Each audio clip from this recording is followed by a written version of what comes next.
Yine bu Kena bazarımız. Kena bazarının onunda ana yana bu ne bu? Kurban Ata Mektep. Yine gördünüz mü? Yine bu meçetimiz. Yine meçetimiz. Kena bazarının onunda resmi konsertine zavat ettiler yine.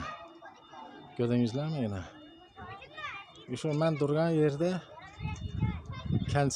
konsert artistler duradı yani.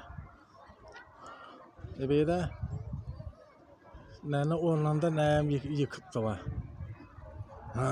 İshak Atan'ın dükkanı var ya şöyle optum. O an şu yıkıptılar yani. Yine bir anda gazeteniz kurulttuktu. Gördünüz değil mi? O uzakta koy darvaza hem vokzal.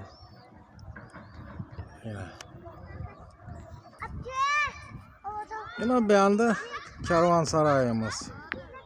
Gördünüz mü? Bunu kervansarayımız. Yine kim dağına kalmasa. Gördünüz mü? Şurada artistler durup ne deyler. Yine meçit demez. Yine meçit demez. Yine bu ne? Karanlık darvaza. Yani palvan darvaza. Yine. İyi de ne yani? Gördünüz mi? Yine. Şurada artistler çıkardı. Bir de oyun buladı.